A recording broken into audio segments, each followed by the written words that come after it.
Minhas irmãs, recebam a paz do Senhor. Aproveitando vocês de pé, em reverência à palavra, abra sua Bíblia comigo no livro de Esther.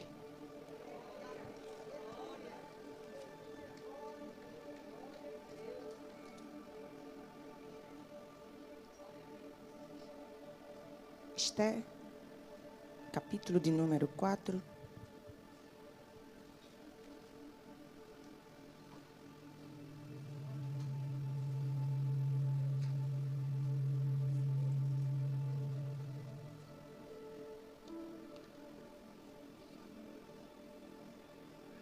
Esther, capítulo de número 4, verso de número 12, 13 e o 14. Ou melhor, vamos ler até o verso 17. Esther, capítulo 4, do verso 12 ao 17. Enquanto as irmãs procuram, quero estender a saudação a você que está nos acompanhando também. Seja alcançado por esta mesma paz, por esta mesma graça. Deus te abençoe. Esther, capítulo 4.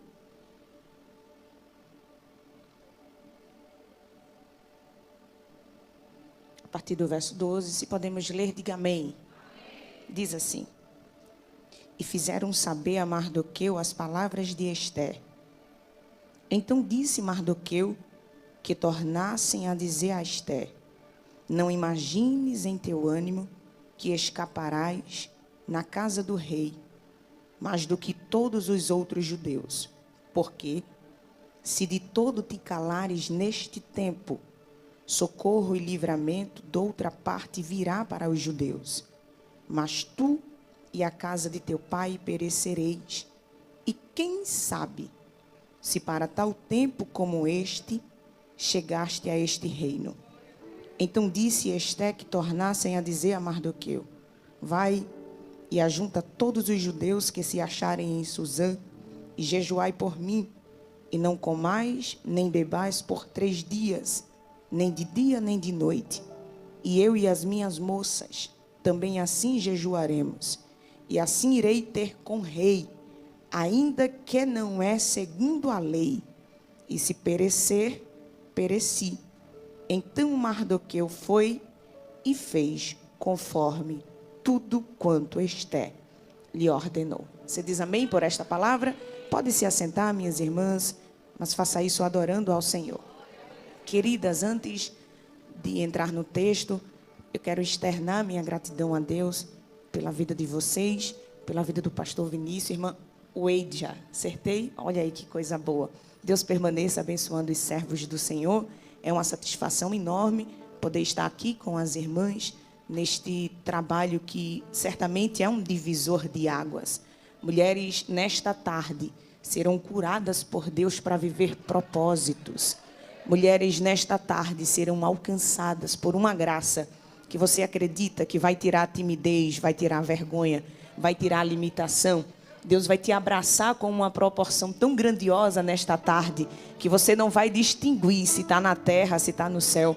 Vai ser algo tremendo. O Senhor vinha ministrando no meu coração essa palavra, e eu tenho certeza que Deus tem algo grande reservado para as nossas vidas. Então, fica aqui o meu agradecimento a Deus pela vida de vocês. Deixa a sua Bíblia aberta, irmãs, vamos meditar um pouco. O livro de Esther foi escrito com o propósito de relatar o feriado de Purim, ou a festa de Purim. Essa festa era uma comemoração, era uma espécie de memorial ao livramento que Deus, por antecipação, deu ao seu povo. Todas as vezes que esta data era comemorada entre os judeus celebravam isso para deixar claro: Deus livra, Deus cuida, Deus se antecipa em fazer. Mas a caráter de introdução, o livro de Esther é considerado como o livro dos disfarces. Isto porque todos estão disfarçados de alguma forma. A começar pelo rei Assuero. O rei Assuero está disfarçado de um bom rei. Ele parece atencioso, ele parece bondoso, ele parece gracioso. Mas a história vai dizer que Assuero era tirano, era promíscuo e entregue à prostituição. Ele está disfarçado de um bom rei. Isto acontece de igual forma com a rainha Vasti.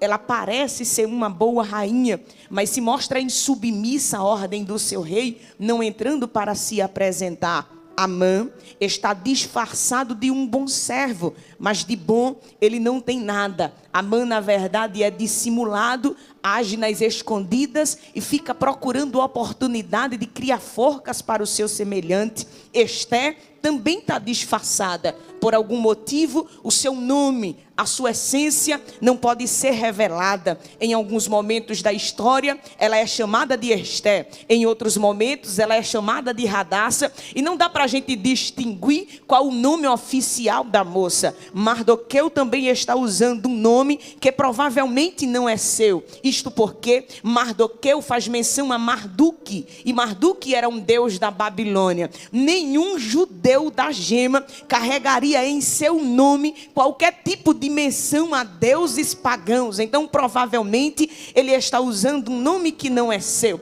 Até o nome do próprio Deus não é mencionado em nenhum momento da história de Esther. O texto livre inteiro não vai relatar, não vai chamar Deus por seu nome em nenhuma ocasião. Mas esta é a primeira lição que aprendo com essa história. Mesmo quando o nome de Deus não era mencionado, Deus estava trabalhando. Mesmo quando o seu nome não era citado, ele estava se movimentando. É porque Deus não precisa de nome na lista para agir. Ele não precisa de rosto na foto para aparecer. A nossa geração tem que começar a se dotar dessas qualidades. Nem tudo é exposição, nem tudo é mídia, nem tudo é fama. Já pensou se ele precisasse de nome revelado para agir? Mas mesmo o seu nome sem estar citado, ele está controlando, está conduzindo todo o desfecho da história. Eu venho com algo bom da parte de Deus para você. Você pode não estar vendo, mas eu tenho uma mensagem para te dizer. Deus está trabalhando, Ele está se movimentando nessa história.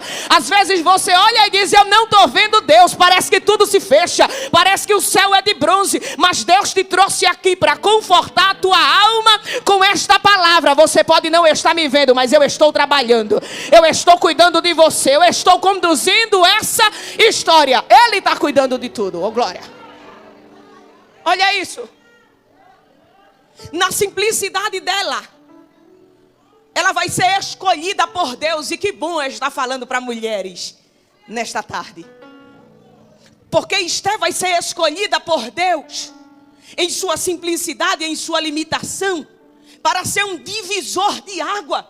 Irmãs, ela vai ser ferramenta de livramento e vai dar continuidade à história de uma nação. Mas quando a gente vê essa entrada brilhante de Esther, porque a gente associa a sua vida, a sua carreira ao glamour da realeza, às pompas dos palácios, às sofisticações, mas há uma história que não é contada. Esther é escolhida por Deus com um propósito, mas não pense você que ela chegou pronta, sorridente, feliz da vida, uma mulher autêntica, uma mulher decidida e preparada. Não!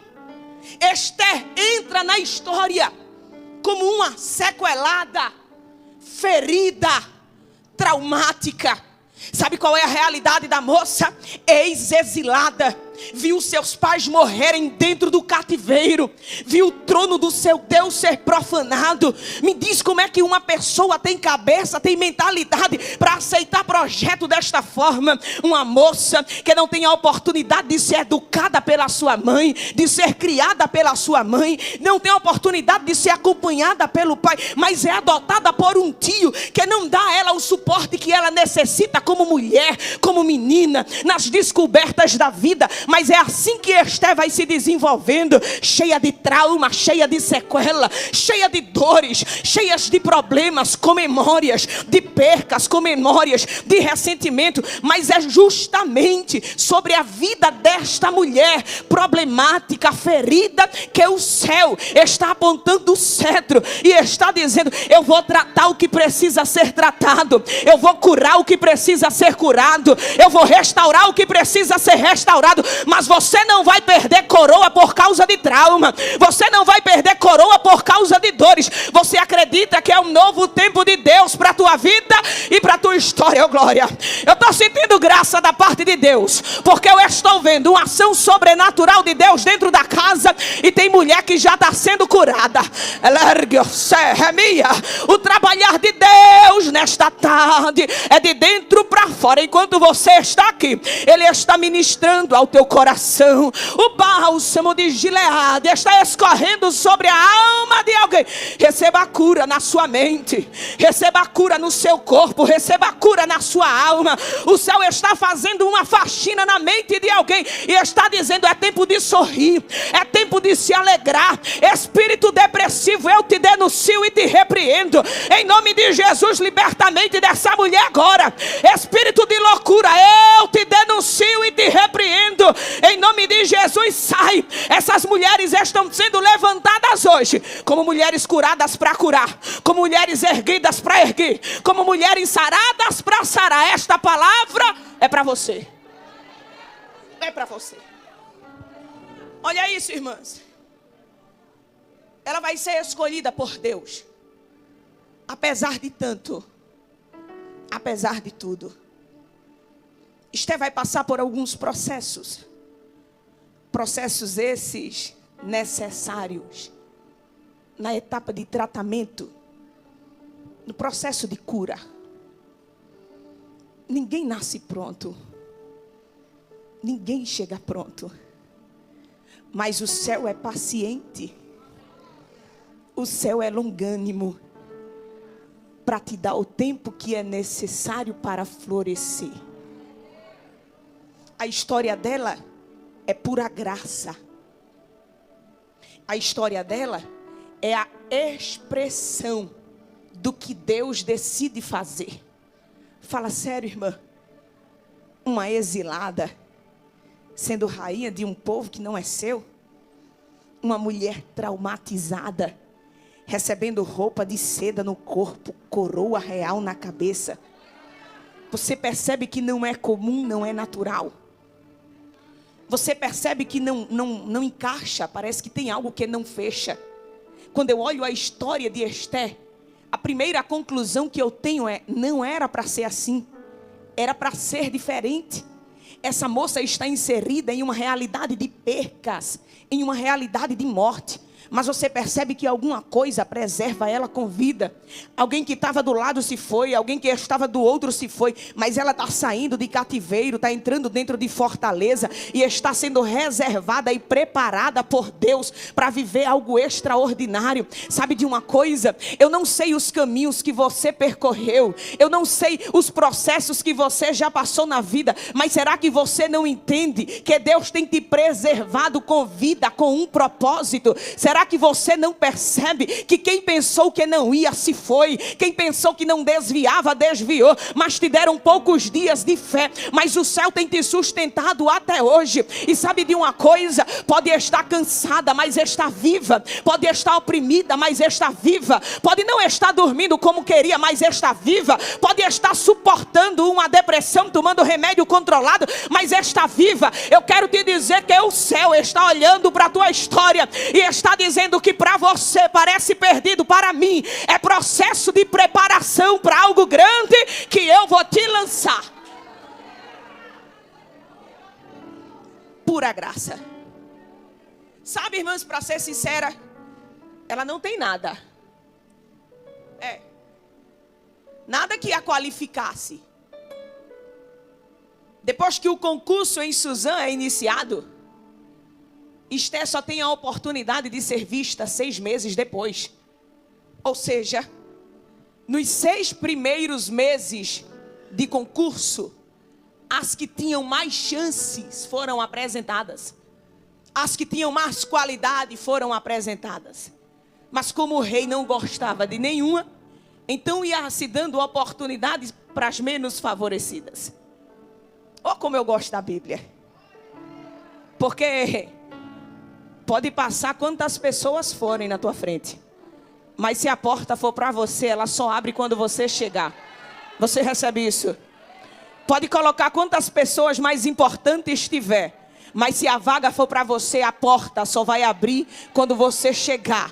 O cetro só vai ser apontado quando você chegar. É por isso que não precisa de desespero, não precisa empurrar ninguém, não precisa puxar a irmã. O que o céu tem reservado para você é teu, ninguém toma, ninguém tira. Pode passar 6 meses, pode passar 1 ano, ou pode passar a vida toda. O que o céu tem reservado para você tem o teu nome e só desbloqueia com a tua digital. É para você, é seu, não precisa se preocupar com quem chegou primeiro, com quem está na frente. O que o céu tem para mim é meu.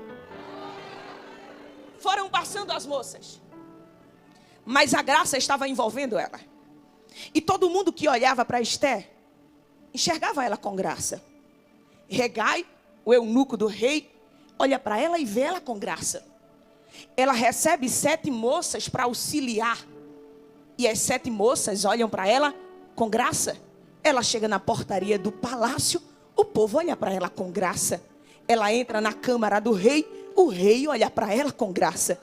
É o céu dizendo: eu não preservei você com vida daquele exílio, daquela situação que você ia morrer, para te desamparar. Aqui não. Vai ter graça de Deus para quem olhar para você. Vai ter graça de Deus que vai levantar gente para cuidar de você. Vai ter graça de Deus que vai levantar gente para preparar você, para abraçar você. Deus está cuidando de tudo. Ele está financiando o teu trajeto de propósito até chegar onde Ele quiser. Mas olha isso, irmã. Capítulo 2, verso 17. Esther é coroada rainha. Mas essa coroação só se deu depois que ela entrou na presença do rei. O texto vai dizer que as moças que estavam candidatas à vaga de rainha, elas tinham a oportunidade de ser tratadas com o tratamento estético de última linha. O que elas vão ser submetidas a passar é negócio caro. Se fosse nos dias de hoje, seria drenagem linfática, lipoaspiração, suspensão das coisas, aplicação de botox. Era um negócio fino, elitizado. Elas vão ter a oportunidade de ser tratadas assim. Olha o que o texto diz: 6 meses sendo tratada com óleo de mirra, e 6 meses sendo tratadas com especiarias.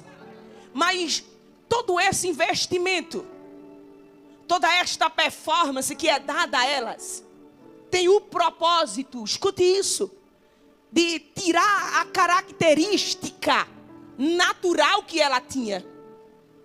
O propósito em tratar com óleo de mirra era fazer com que ela perdesse a essência que ela tinha a princípio dos desertos.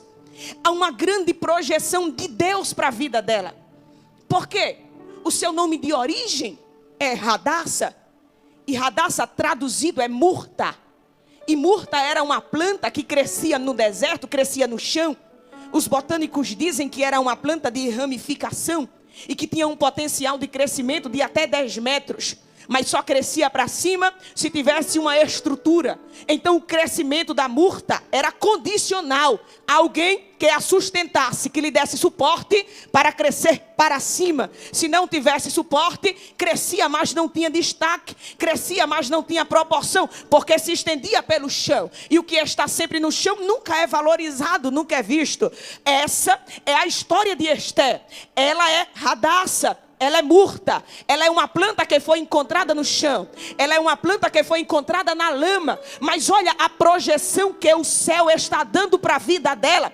A mesma Radassa que foi achada no chão e na lama está sendo projetada por Deus para ser Esther. E Esther traduzido é estrela. E estrela é aquela que tem capacidade de brilhar no alto. É aquela que tem capacidade de ser vista a longa distância. Mas sabe qual é o desafio de Deus para ela? Eu me responsabilizo em colocar você onde você tem que chegar. Mas a tua responsabilidade é preservar a essência. Sabe o que Deus estava dizendo para Esther? Seja Esther sem esquecer que é Radassa. Seja estrela sem esquecer que foi no chão que eu te encontrei. Seja estrela sem esquecer que foi na lama que eu te achei. Guarda a tua essência. Eu preciso falar isso para as irmãs. Irmã, é muita gente montada, é muita gente artista, é muita gente artificial, é muita gente fictícia, que a naturalidade assusta, o que é simples assusta, mas a escolha do céu não vai ser de acordo com o que ela tem. A escolha do céu vai ser, se quando ela entrar na presença, o cheiro não for das coisas da terra, o cheiro for das coisas do céu. A escolha do céu vai se dar se quando ela entrar na presença, o rei olhar para ela e dizer: eu conheço essa planta, achei ela no deserto, eu achei ela no chão, ainda é a menina do meu coração. Me ajude a pregar, me ajude a pregar. Fale para essa mulher que está do seu lado, diga para ela: guarde a essência, que o resto Deus faz. Guarda a essência. A murta, ela tinha um cheiro característico. E ela produzia um odor extremamente agradável. Quando era espremida nas mãos, ela produzia um óleo. E este óleo era essência, era balsâmico. Mas o texto vai dizer que Esther vai ser tratada com óleo de mirra. E a mirra tinha um cheiro muito forte, cheiro predominante, que cobria todas as outras essências. A mirra, dentro da cultura de Israel, era utilizada para embalsamar os defuntos, porque o cheiro dela era tão forte que ela cobria a podridão da carne, ela cobria o mau cheiro do defunto. Então quem usava mirra no propósito de esconder o que tinha de sujo no corpo, de esconder o que tinha de impuro no corpo. A proposta que está sendo lançada para Esther é: não precisa andar em caminho de santificação, tem mirra para te cobrir. Não precisa andar em caminho de renúncia, tem mirra para te cobrir. Não precisa andar em santidade, porque a mirra vai te cobrir. Mas quando ela entrar na presença do rei, e o rei sentir o cheiro de mirra, vai perceber, está escondendo alguma coisa. Tem que entrar na presença com o cheiro da murta e dizer: eu não esqueci de quando o Senhor me achou. Eu sou pecadora, mas preciso de graça. Eu sou limitada, mas preciso de força. A mirra é para cobrir a essência. A mirra é para esconder alguma coisa que não pode ser mostrada. Mas nesta tarde, a primeira proposta do céu para a tua vida é: seja essência, seja autêntica. Entra na tua limitação, porque tem força para quem reconhece a fraqueza, tem graça para quem reconhece a sua limitação. Tem que entrar do jeito que ele te encontrou. Aí ela entra. Olha isso, irmã, ela é coroada. Na sua vez, ela despreza tudo que lhe é oferecido. Despreza mirra, despreza joias, despreza seda, despreza roupa de luxo. E ela entra em essência, porque a escolha do céu se daria pela essência, não pela aparência. A aparência é muito importante, sabe? Estética, se organizar, se arrumar, isso é tão bom. Não estou fazendo apologia, não se arrume, vire uma mulher das cavernas de novo. Não, irmã, não é assim. Nós precisamos ter maturidade para digerir esta palavra. A graça está sendo substituída pelo glamour. A graça está sendo substituída pela fama. Por favor, me entenda. Missionária não tem que ser conhecida pela grife. Missionária tem que ser reconhecida pela graça. Pastor não tem que ser reconhecido pelo carro. Pastor tem que ser reconhecido pela graça de Deus na vida. Infelizmente, algumas pessoas estão dando mais prioridade à aparência, à exibição, e capricha tanto na oratória, capricha tanto na grife, trabalha tanto por um carro, mas quando vai se apresentar, falta graça, falta humildade, falta unção. Quer saber de uma coisa? Voltemos ao evangelho puro e simples. Ande no melhor carro desta terra, mas tenha a graça de Deus na sua vida. Vista a melhor roupa desta terra, mas não troca a roupa pela graça. Guarda a essência. O rei vai valorizar pela essência. Ela é coroada. E olha isso, irmã. Deixa eu ver meu tempo, tá bom. Esté assume o trono. E tudo permanece tão tranquilo. Parece que Deus quis colocar ela ali só por colocar, sem propósito, sem projeto, coisa vaga. Mas eu quero que você entenda isso. Deus não vai nos projetar para algo grande se não houver um propósito para isso. Sabe por quê? Porque aqui não é agência de emprego, aonde o céu está procurando alguém para assumir um cargo de estrela. Não. Reino não é rede de comunicação que contrata ator, atriz em cena, sobe lá, dá teu show. Não.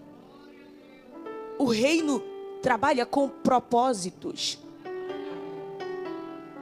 E os propósitos do reino não se limita à condição, não se limita a nada terreno. Mas se houver um propósito, Ele arranca do mais profundo abismo e coloca no mais alto céu. Mas este processo de ascensão, de ter sido tratada, de ter sido encontrada com tantas dores, com tantas sequelas, este processo de ascensão não é em vão. É por um propósito que trará prazer ao reino. O reino dos céus, em sua essência, não trabalha com carreira solo, mas trabalha em unidade. É um contribuindo com o propósito do outro, com a função do outro. É por isso que a igreja é corpo, e corpo é composto por órgãos, e um órgão depende do funcionamento do outro para ter saúde. O que Deus estava dizendo para Esté é: olha, eu não vou te lançar por lançar, para fazer teu nome. Eu vou te lançar porque tem um projeto de salvação, um projeto de livramento para a nação inteira. É maior do que você pode pensar. O reino é unidade. E isto está comprovado desde o Gênesis até o Apocalipse. Irmãs, a gente não é dona de promessa. A gente não é dona de obra. A gente é participante de uma grande história que vai acabar em uma santa ceia no céu, com Jesus servindo. Mas até chegar lá, eu contribuo com um propósito na vida de alguém. Olha Deus fazendo promessa a Abraão. Começa em Abraão, mas cumpre em Isaac, se sustenta em Jacó, se inicia com José, começa com Moisés, aí chega Josué, aí vem os juízes, vem o rei. É Deus contornando tudo, preparando o caminho para uma história que começa com um, mas dá continuidade com outro, com outro, com outro, fazendo uma unidade envolvendo todo mundo em um plano de salvação. Mas Esté está no trono, e parece que a glória do palácio subiu a cabeça, sabe? Se encantou demais com as coisas.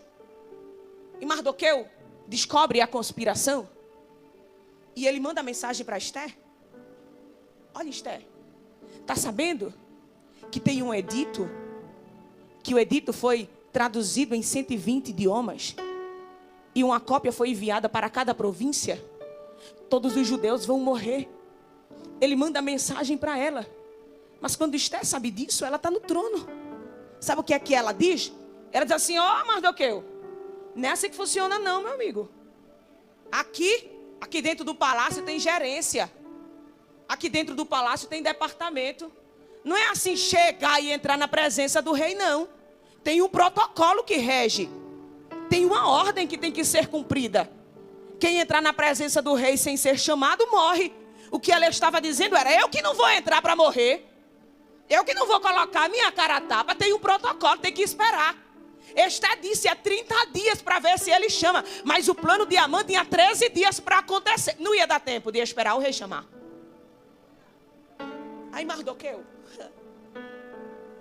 que é aquele crente realista, aquele crente assim que lembra, porque a gente sempre tem alguém, irmã, que acompanhou a gente, que viu a gente no pior estado, e Deus faz questão de preservar esse povo junto, porque às vezes as coisas iludem mesmo, a gente viaja, mas Mardoqueu está ali, e a delicadeza da fala acaba, ele fala rasgado, isso é bom, para que alguém entenda. Mardoqueu diz assim: ô Esther, não imagina em teu ânimo que porque tu está dentro do palácio, a sentença não vai te alcançar. Ó, a sentença é para judeu.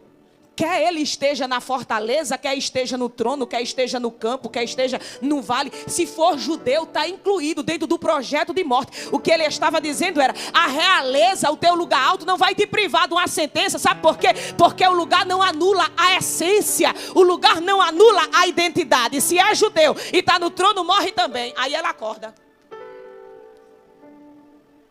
Aí diz assim: eu vou entrar. Vou falar com o rei. Convoca o povo para orar por mim. Convoca o povo para jejuar. Porque vão entrar. Se perecer, pereci. Ela entendeu o propósito. O que Deus quis deixar claro nessa altura da história era o seguinte: Esther, se você não serve para cumprir o propósito, não há propósito em você permanecer onde eu te coloquei. Eu vou de novo. Esther, se você não serve para cumprir o propósito, não há propósito em eu te manter no lugar que eu te coloquei. Precisamos ter essa maturidade, esse senso de responsabilidade, de entender que lugares altos trazem encargos, preço, responsabilidade que os lugares baixos não oferecem. A obra é composta por ônus e bônus. Não é só bônus. Não é só rosto na foto. Não é só tapinha nas costas. Há um propósito, há uma missão, há uma responsabilidade. E se não é para cumprir propósito, não faz sentido estar em cima de um altar pregando. Se não for para cumprir propósito, não faz sentido estar na liderança de departamento feminino. Tem que estar no lugar de honra que o céu coloca e tem que cumprir o propósito pelo qual o céu te preservou com vida, do chão até o estrelismo. Tem que cumprir o propósito. Mas olha isso, irmãs. Diante dessa grandiosidade, diante deste propósito, vai aparecer uma proposta. Você repete essa palavra após mim, diga proposta. Tem um propósito, mas tem uma proposta. E é uma proposta grande. É uma proposta considerável. O que você quer, rainha Esther? Qual a tua petição? Até metade do reino te dou. Ou proposta alta. Ou proposta tentadora. Ou proposta fascinante. Metade de um reino da Pérsia. Metade de um palácio, metade de tudo. Por lei, com testemunha, sem dar para revogar, a metade de um palácio certamente privaria a sua vida, mas não privaria a vida da nação. Sempre que estivermos próximos a cumprir o propósito para o qual fomos curadas, para o qual fomos levantadas, Satanás se levantará com uma proposta com o intuito de nos desviar da verdadeira missão, com o intuito de nos comprar, de adulterar a essência, de trazer morte em massa, por causa da ambição por metade de um reino. O que é metade de um reino diante de um propósito tão nobre diante de Deus? O que é metade do reino diante da continuação de uma história, de um povo, de uma nação? O que é metade do reino que se acabaria? Metade do reino que ficaria diante de um registro tão inspirador que tem levantado mulheres. O propósito do céu é sempre maior e mais abundante do que qualquer propósito desta terra. Diga, rainha, o que é que você quer? Há um propósito e há uma proposta. Olha isso, irmãs. Um edito de morte popular, divulgado, exposto. Um edito de morte pregado nas portas da cidade, distribuído nas cidades vizinhas. E contra este edito público, contra este edito popular, um registro anônimo, guardado, mas anotado em o livro das crônicas. Embora todo o estrelismo seja dado para Esther, vai ter alguém que vai puxar, que vai abrir a porta para que o propósito aconteça. Uma atitude nobre de um porteiro, Mardoqueu, que soube de algo que colocava a vida do rei em perigo. Não houve covardia, não houve omissão, e ele não fez porque queria ponto com o rei. Ele fez porque era justo fazer. Nem tudo é bônus, nem tudo é troca, nem tudo é retorno. Existem coisas que têm que ser feitas simplesmente porque é justo fazer. Não vai dar dinheiro, mas é justo fazer. Não vai dar reconhecimento, mas é justo fazer. Vai ser arquivado, mas é justo fazer. E é porque fez o que era justo, que um registro anônimo, guardado, vai ter poder de anular uma sentença pública, popular e famosa. Enquanto a sentença estava pregada em todas as portas da cidade, o registro estava anotado e fechado dentro do livro das crônicas. Mas um edito não é algo feito, e um registro é algo realizado. É o céu deixando claro: o que alguém pensa fazer é problema de alguém, mas o que está feito diante de mim não tem edito, não tem borracha, não tem contrário, não tem nada que possa anular. Eu venho com uma palavra de conforto para o teu coração, para te dizer que se tiver registro de serviço na terra, vai ter ação do céu também. Se prepara para o que Deus vai fazer. Se prepara para como Ele vai chegar. Ele ainda gosta de trabalhar, de entrar por meios simples, por vias simples. Rei, já que eu posso pedir, então eu quero que o senhor e a mãe venham para o meu banquete nesta noite. É isso, rainha? Você tem a oportunidade de pedir metade de um reino e você pede a minha presença em seu banquete? Exatamente, rei. Eu quero a sua presença. Eu valorizo a sua presença. O senhor pode vir? Então, se é isso que você quer, vamos lá. É neste desfecho de valorização de presença que Deus vai começar a abrir as portas, trazer luz para o que precisa de luz.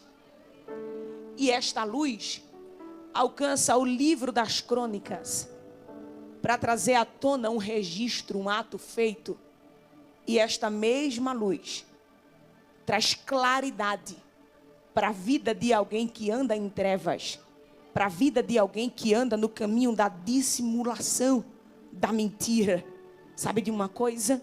Tem luz de Deus para dentro da casa. A luz vai abrir os olhos de alguém para que alguém veja. Veja o que precisa ser honrado e veja o que precisa ser corrigido. Deus lançou luz na história para que um ato escuro pudesse ser visto e para que alguém que estava em trevas pudesse ser descoberto pela luz. Deus vai mostrar a alguém o que precisa ser visto. Ele nesta tarde está colocando ordem no critério de honra da casa, e Ele vai dar honra a quem merece honra e vai tirar a honra de quem não está merecendo honra nenhuma. É a história que Deus chega para colocar ordem dentro da casa.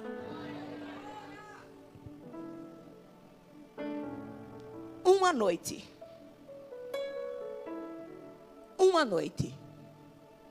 separava o que Deus estava para fazer. Diante deste edito tão cruel, a gente começa a criar tanta coisa na mente da gente, né? Mulher, não é, irmã? Pensamento acelerado, e se entrega aos sentimentos e a tanta coisa. A gente cria um mundo sem o mundo ter nem acontecido. A gente já imagina a resposta, a fala, o movimento, o passo. A gente cria tanta coisa. E talvez ela tenha pensado: eu preciso que Deus faça tanta coisa para resolver esse problema. Eu preciso que Deus venha com uma providência tão sobrenatural.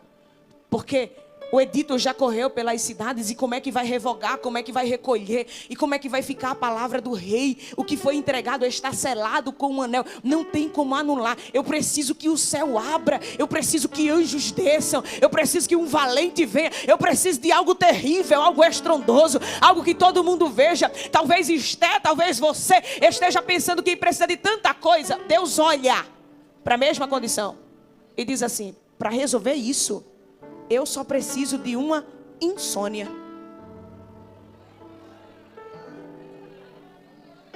Como assim, Senhor? É somente uma insônia. Insônia é só isso. O rei deita, não dorme, e alguém canta. Imagina, tem arpeiro no palácio, manda ele trazer a harpa para tocar, para ver se o rei dorme. E o rei não dorme, e aquela agonia, e aquele negócio todo, e Esté preocupada, e um jantar marcado para o outro dia. Amã foi para casa e disse: vou preparar uma forca, vou matar tudinho. O rei não consegue dormir, e Deus tem 24 horas para agir. Deus tem 24 horas para anular um edito que percorreu mais de 120 províncias. Deus tem 24 horas para desfazer de uma forma, para quebrar autoridade, quebrar jugo, quebrar protocolo. E enquanto está todo mundo aflito, Deus está dentro do quarto do rei e está dizendo: pode virar, mas não dorme. Pode abanar, mas não dorme. Pode tocar, mas não dorme. Ele vai pedir para ler o livro, ele vai pedir para ouvir história, e quando ele quiser ouvir história, eu vou contar a história que ele precisa saber. É uma coisa simples. Temos que aprender a valorizar o que é pequeno. Temos que aprender a valorizar o que é básico. Olha isso, irmã, 3 anos e meio que não chovia em Israel. Plantação seca, animais mortos, escassez e problema na terra. Deus diz assim: Elias, pode subir no monte e orar, porque eu vou mandar chuva. Aí o profeta dobra o joelho para orar, manda o menino dele, o moço, ir lá no monte e ver. Vai lá e vê se tu vê alguma coisa. Aí o menino vai e diz assim: não vi nada. Torna lá 7 vezes até que veja. Ele vai na 7ª vez, ele diz assim: homem de Deus, eu vi uma nuvem. Irmã, fala sério. A pessoa olhar para o céu do tamanho que ele é e dizer assim: só tinha uma nuvem. Eu verifiquei, é certeza. Eu olhei o céu todo e não tinha nuvem em nenhum outro lugar do céu, só tinha uma. Mas o problema, homem de Deus, é porque ela é bem pequena. Pequena como, meu filho? Do tamanho da mão de um homem. Peraí. É 3 anos e meio de seca. E o Senhor vem dizer que a restauração de 3 anos e meio sem chuva vai ser dada por uma nuvem pequena?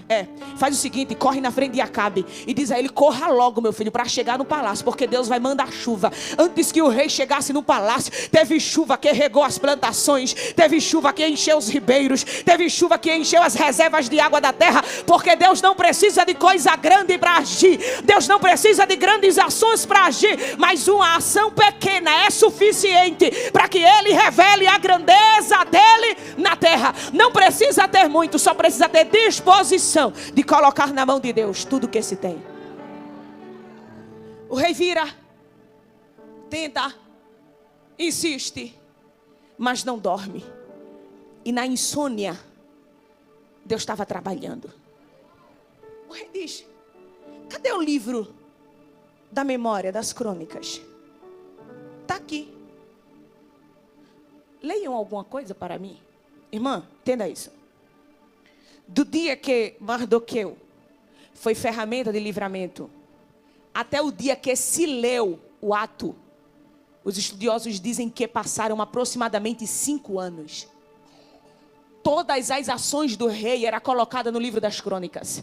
Então 5 anos de história em cima da história dele. 5 anos de registro em cima do registro dele. 5 anos de momentos, de batalhas travadas, de construções dentro da realeza, em cima do ato que ele deu. Está lá embaixo. Mas o texto vai dizer que quando eles abriram. Olha como a Bíblia diz. Achou-se escrito. Se achou, é porque alguém estava procurando. Porque só se procura quando se acha. Enquanto está todo mundo inquieto lá de fora, Deus está dizendo assim, eu já achei o que eu preciso para mudar essa história. Eu já achei o que é necessário para resolver essa história. Eu já tenho luz necessária para lançar sobre essa história. Vai ter virada dentro da casa, vai ter mudança. Vai ter novidade de Deus, vai ter gente erguida, vai ter gente curada, vai ter gente ousada, vai ter gente sarada, porque Deus está dizendo, eu já achei o que preciso, eu já sei o que preciso, eu já estou trazendo luz para que alguém veja, para que alguém saiba, haverá a honra de Deus para a tua história, mulher. O céu não te preservou com vida à toa. Se prepara para um novo tempo, para uma nova história, para um novo momento. É hora de se levantar para curar, é hora de se levantar para erguer, é hora de se levantar para ministrar. Mulheres curadas, escolhidas por Deus para ser um diferencial, um arauto, uma referência para esta geração. Agora tem que ter coragem. Tem que ter coragem. Quando se abriu, olha o que o texto diz. Achou-se escrito que Mardoqueu tinha dado livramento ao rei, denunciando Teres e Bigtã. O rei diz assim, o que foi feito a este homem?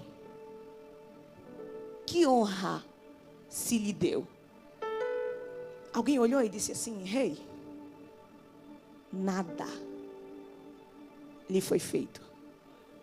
Nada. E aquilo foi o que Deus precisou para segurar um desfecho de história que terminaria em um jantar na presença do rei.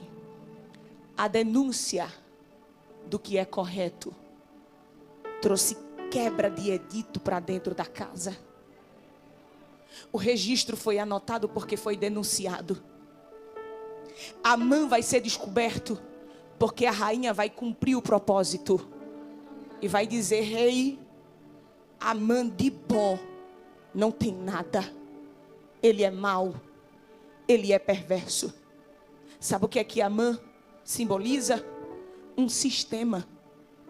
Uma resistência. E é muito difícil falar contra o sistema. É muito difícil se impor, se posicionar diante de uma resistência. Mas Esther foi levantada com o propósito. Este sistema liderado por Amã visava o fim da história do povo judeu. Esse sistema liderado por Amã visava a destruição, a morte de todos os judeus. Sabe de uma coisa? Eu não posso ficar calada diante de sistemas de morte. Eu não posso ficar calada diante de edito que acaba a história de alguém, que acaba a história de um povo, que acaba a história de uma nação. Se custar a minha vida, vou morrer com graça, tombar aqui na terra e ser recebida no céu. Mas não vou viver como alguém vazia, como alguém infrutífera, que foi levantada por Deus para ocupar lugar por status. Eu não quero status, eu quero cumprir propósito. Eu não quero status, eu quero cumprir promessa. Eu não quero eita glória. Eu não quero status, eu quero ser honrada, levantada e cumprir o propósito de Deus aqui na terra. Chega de ser multidão, irmã. Chega de ser massa. Está na hora de ser diferencial. E às vezes para ser diferente tem que peitar o sistema e dizer assim: é grande, mas quem me levantou é maior. E dizer: o plano é maligno, mas quem me levantou é maior. O edito está feito, mas aquele que quebra a sentença, aquele que desfaz edito é maior. Eu não vou temer a resistência do sistema. Eu vou cumprir o meu propósito. Eu vou cumprir o meu propósito. Quem é Amã diante do juiz de Israel? O juiz é aquele que tem poder para anotar, para carimbar, para dar baixa e para resolver. Ele vai anular a sentença que alguém levantou contra você. Haverá prosperidade nos teus dias. Haverá paz dentro do teu arraial, porque nesta tarde a sentença que era contrária está sendo quebrada. Você recebe isso? Você recebe isso? Se coloque de pé.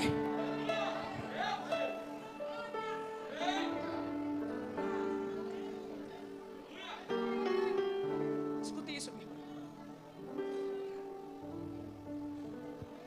Não se preocupe em ser, se preocupe em fazer.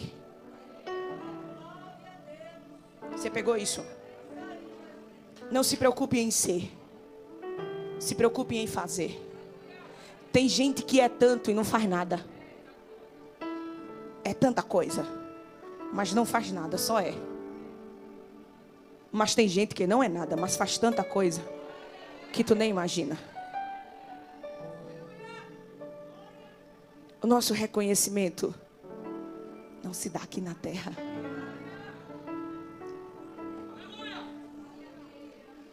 Há um memorial que é escrito diante de Deus. E isto cobre obras públicas e obras anônimas. Aquela oração que é feita, que ninguém ouve, que ninguém vê, o céu registra. Aquela boa ação que é feita nos bastidores, não dá audiência, não teve gravação, ninguém viu, mas o céu registrou. Aquele perdão que foi liberado sem que alguém nem pedisse, porque é um nível de maturidade muito grande, perdoar quem não teve capacidade de pedir perdão. Mas eu não vou me embaraçar com propostas da terra. Eu entendo que há um propósito de Deus em me manter viva. Há um propósito de Deus em me trazer aqui. Há um propósito de Deus em ter me conduzido por este caminho de dor. Fala sério, mulher. Teve gente que com a metade do que você passou, enlouqueceu, morreu, partiu. Mas olha para você com o dobro de carga, vivendo promessa, desfrutando de graça, esperando milagre e selecionada por Deus para viver propósito. A proposta do céu para estas mulheres aqui esta tarde é viver pelo propósito. Viver pelo propósito. Eu vim lá de Abreu e Lima, Recife, com esta palavra queimando no meu coração. Viva pelo propósito. Eu preciso te alertar que surgirão muitas propostas. Vai ter gente para te comprar, vai ter gente para te promover, vai ter gente para te bajular. O sistema vai tentar te iludir, tentar te corromper. Mas Deus está dizendo: viva pelo propósito. Viva pelo propósito. Viva pelo propósito. Mas não dá audiência, mas eu estou vivendo o propósito. Mas não dá reconhecimento, mas eu vou viver pelo propósito. É melhor viver eternamente em um banco em propósito do que nos lugares de destaque, deslocado daquilo que Deus me chamou para fazer. Eu vou viver pelo propósito. Eu quero orar por você. Eu quero orar por você. E já que é um encontro de mulheres, sabe que eu sinto como Deus destravando coisas aqui nesta tarde. Sabe assim, coisa engavetada, travada. Eu estou pregando para alguém que deveria estar em uma realidade totalmente diferente. Mas os traumas os medos, as dores, as sequelas te parou. Te deixou onde você está, parada. Você achou que Deus nem ia mais falar sobre isso. Você achou que Deus nem ia mais tocar neste ponto. Mas sabe de uma coisa? Isto aqui é uma reunião seleta. Deixa eu te falar uma coisa. Quando este culto foi preparado, o céu fez uma lista VIP. E adivinha, o teu nome estava nesta lista. É tratamento exclusivo. Eu tenho certeza que mais gente queria chegar. Mais gente se programou para chegar. Mas não deu certo, porque é lista VIP. E na lista VIP só entra quem Deus colocou o nome. O teu nome está nesta lista. Eu não acredito que você ainda acha que isto é um culto em vão. Que você ainda acha que é só mais um culto de mulheres. Não, é tarde de propósito. É tarde de viver propósito. É tarde de desbloquear o que está bloqueado, de destravar o que está travado e viver aquilo que Deus reservou para você. Eu tenho 2 convites a fazer aqui nesta tarde. O primeiro convite é para você que entende que está parada, que está travada. Ah, irmã, realmente eu deveria estar diferente. Eu deveria estar vivendo diferente. Eu deveria estar cumprindo o meu chamado, o meu ID diferente. Eu deveria ter mais autoridade, eu deveria ser mais usada. Eu sei, irmão, eu deveria cantar, porque Deus já falou esse mistério para mim. Eu sei, irmão, eu tinha que estar pregando, ministrando, porque Deus reservou isso para mim. Mas por alguma coisa você está parada, está travada. Eu entendo, é normal. Mas nesta tarde, não é mais tempo de ficar onde está. É tempo de vir receber uma unção diferente, uma virtude diferente, uma graça diferente. Porque hoje Deus está iniciando a história do propósito na vida de alguém. Você que é uma mulher que tem certeza do que Deus tem para a tua vida, mas está travada, está parada, vem aqui na frente. Pode vir. Eu vou orar por você. E sabe de uma coisa, pastor? Lá de Recife eu vou ouvir as boas novas daqui. Parece que eu estou vendo as irmãs dizer: rapaz, as mulheres lá estão viradas, viu? Rapaz, eu não sabia que tinha tanta pregadora na casa. Eu não sabia que tinha tanta cantora na casa. Porque Deus está tirando do anonimato, do esconderijo. Deus está tirando da infrutificação. E está dizendo: é tempo de florescer. Vai ter flor, vai ter fruto, vai ter graça, vai ter autoridade, vai ter unção, vai viver algo novo. Algo novo.